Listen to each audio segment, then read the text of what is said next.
वो इसके पहले लिखा चुका हूँ 8 नंबर तक लाइट चैप्टर का। उसके बाद मैं आपको 9 नंबर में लिखाए हैं प्रभासी पदार्थ क्या होता है। प्रभासी पदार्थ क्या होता है उसको कल लिखाए थे। पारदर्शी पदार्थ, वो पारदर्शी पदार्थ पता था ना। पारदर्शी पदार्थ में क्या हो रहा था कि जिससे प्रकाश गमन हो रहा था, वो पारदर्शी पदार्थ में क्या हो रहा था, प्रकाश गमन यानी आर पार नहीं हो रहा था। और प्रभासी पदार्थ में क्या है, अब यहाँ ध्यान से देखिए, कहता है जिन पदार्थों से प्रकाश का कुछ अंश ही पार कर पाता है उन्हें प्रभासी पदार्थ कहते हैं। कहने का मतलब है कि प्रकाश पार होगा, प्रकाश जो है आर पार होगा, मगर जो है कुछ ही हिस्सा उसका हो पाएगा, अंश हो पाएगा, पूरा क्लियर प्रकाश आर पार नहीं हो पाएगा। जैसे आप लोगों को देखना है कि घिसा हुआ कांच को हम घिस देंगे उससे प्रकाश पार होगा, मगर उतना साफ नहीं होगा।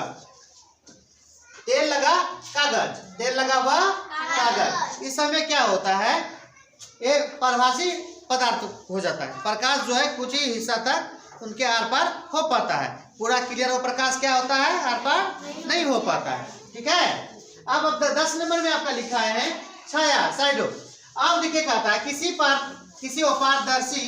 किसी अपारदर्शक वस्तु को प्रकाश स्रोत के सामने रखने पर वस्तु के पीछे पर्दे पर एक अंधकारमय आकृति बनती है। अंधकारमय एक आकृति बनती है, इस अंधकारमय आकृति को ही वस्तु की छाया कहते हैं। कहने का मतलब है कि जब कोई लाइट आता है, प्रकाश स्रोत न, और उसे वस्तु, ये तो लिखा हो क्या है, प्रकाश स्रोत के सामने, प्रकाश स्रोत के सामने कहता है कि जिससे प्रकाश निकलती है, जहां प्रकाश उसके सामने कोई वस्तु रख दिया जाता है, और जब वो लाइट जब उस प्रकाश पे पड़ता है तो क्या होता है, उस वस्तु के पीछे एक अंधकारमय छाया बनता है, और उसी आकृति, उस अंधकारमय आकृति को ही वस्तु की छाया करते हैं। अंधकारमय आकृति को ही वस्तु का छाया करते हैं। आपको हमें डायग्राम में कुछ समझाया। यहाँ देखिए कि ये टॉर्च है, क्या है, टॉर्च है, इससे लाइट निकल रही है, निकल रहा है ना। अब इसके लाइट के सामने एक हमने बॉल रख दिए, ठीक है, बॉल रख दिए हैं, तो ये लाइट जा रहा है, और ये बॉल पे जब लाइट पड़ेगा, बॉल के पीछे ये इस तरह का अंधकारमय आकृति बनती है। क्या बनता है, आकृति बनती है। ये पर्दे पर जिस वस्तु पे कुछ भी अगर पीछे दीवार है तो उस पे जैसे देखिए, अभी ये मेरा हाथ यहाँ है ना, इधर से लाइट है, देखो बोर्ड पे भी हल्का छाया बन रहा है ना, मेरे पीछे बन रहा है ना। तो इसी अंधकारमय आकृति को कहते हैं वस्तु की छाया, छाया बोलेंगे, ठीक है, शैडो। तो समझ गया ना।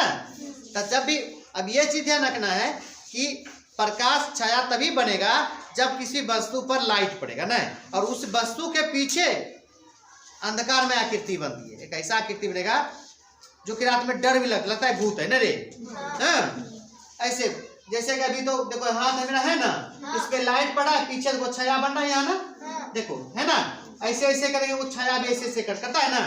तो ऐसा रीजन क्या होता है, ये प्रकाश का जो लाइट पड़ता है तो पीछे तो लाइट तो छेक लेता है, समझ गया ना, इसीलिए वो पीछे लाइट नहीं जा पाता है, इसीलिए क्या है वो पीछे छाया बन जाता है, शैडो बन जाता है, ठीक है, समझ गया ना। आपको यहाँ मैं भी समझा दिए, कोई दिक्कत नहीं है, जहां भी दिक्कत हो आप लोग पूछिए इसको। आखिर इसका और लिखा रहा हूं आगे, आप लोग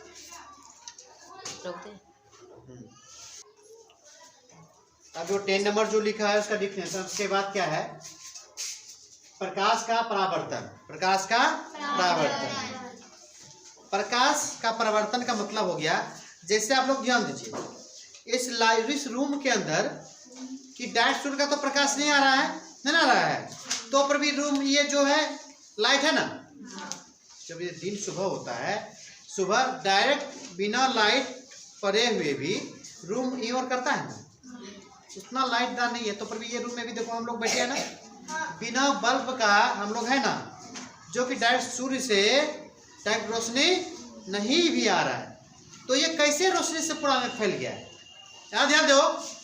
तो ये रूम में पूरा रोशनी फैला हुआ है ना लाइट, तो परावर्तन करनी है। अब इसको आप लोग तो समझाते हैं, इसको समझिएगा तब आपको समझ में आएगा, ठीक है।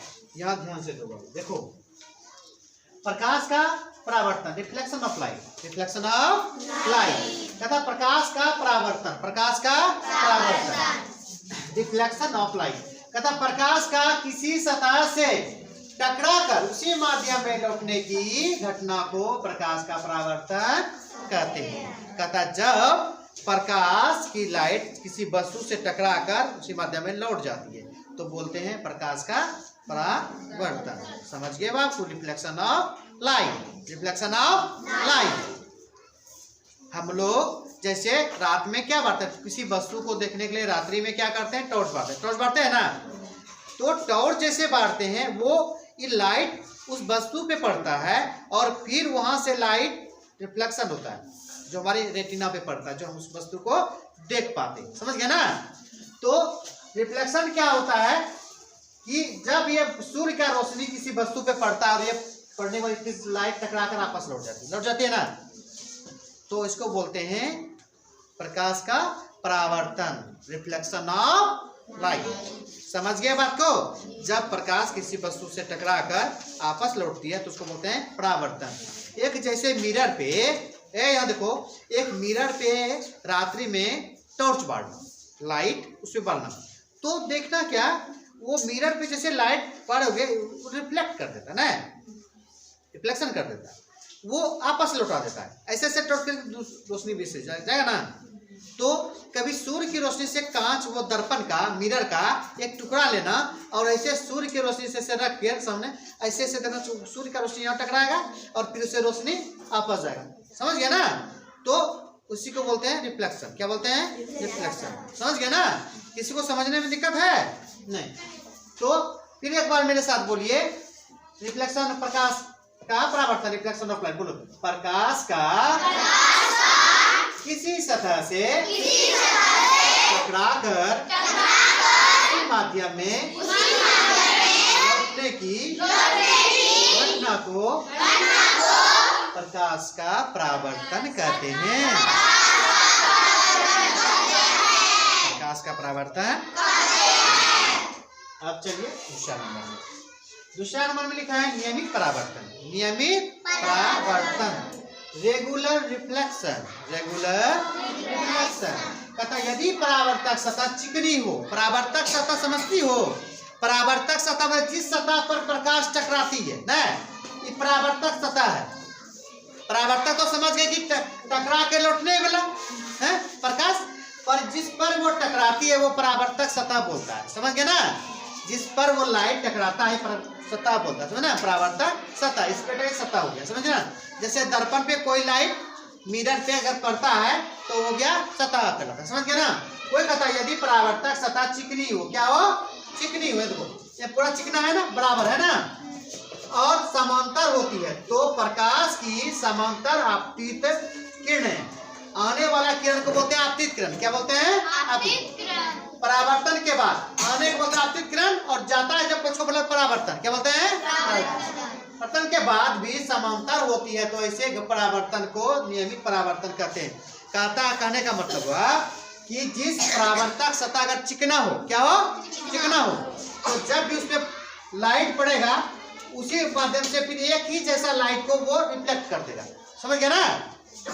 परावर्तित कर देगा। समझ गया बात को?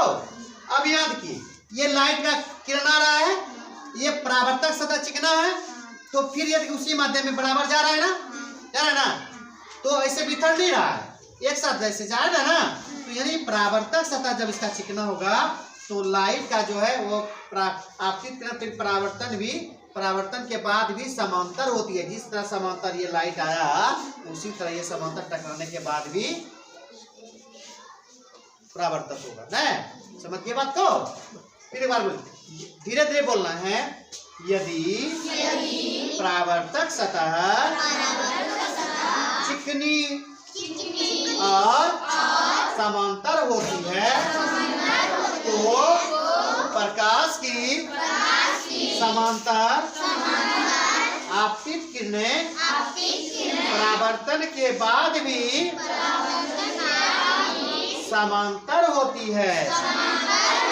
तो ऐसी परावर्तन को नियमित परावर्तन कहते हैं। अगर ऐसा कोई परावर्तन होता है जिसमें मैं उसी टाइप में आपस लौटा, तो इस तरह का परावर्तन को बोलेंगे रेगुलर रिफ्लेक्शन। क्या बोलेंगे? Prince regular reflection. समझ गए ना? और इसके आगे और लिखाते हैं, तो ध्यान से देखिए। आप लोगों को जहां भी थोड़ा सा भी समझने में दिक्कत हो तुरंत पूछना है। 3 नंबर में देखना है विस्तृत परावर्तन, डिफ्यूज रिफ्लेक्शन। यहाँ ध्यान देना है तथा यदि परावर्तक सतह रुखड़ी या उबड़ खाबड़ हो, रुखड़ी या तथा जिस सतह पर प्रकाश टकराएगा वो प्लेन नहीं होगा ना, ऐसे टेढ़ा बेढ़ा होगा, रुखड़ी या उबड़ खाबड़ होगा होती है, तो आपतित समांतर किरणें विभिन्न दिशाओं में परावर्तित हो जाती। क्या होती है? विभिन्न दिशाओं में। ऐसे परावर्तन को विस्तृत परावर्तन कहते हैं। अब देखो यहाँ एक पर इधर चला गया, तो यहाँ आया तो इधर, नहीं पूरा फैल गया ना, इस तरह का हुआ नहीं, तो इसको बोलते हैं डिफ्यूज रिफ्लेक्शन। समझ गया ना? जिसका परावर्तक सतह रुखड़ी या उबड़ खाबड़ रहेगा उसका परावर्तक सतह एक समांतर नहीं होगा। समझ गया ना? वो विभिन्न दिशाओं में बिखर जाएगा। समझ गए बात को? आप एक चीज देखे हैं, वो डायमंड टाइप का जो गला में पहनता है ना, कटा हुआ मोती, उस पर जब लाइट पड़ेगा ना पूरा रूम में उसका बिखर रहता है ना, एक जैसा नहीं होगा। समझ गया ना? तो उसी तरह का होता है। समझ गए? एक बार इसको पूरा ध्यान से देखिए और इसमें जहां भी दिक्कत होता है ना तो आप उसको पूछा कीजिए। समझ गए ना?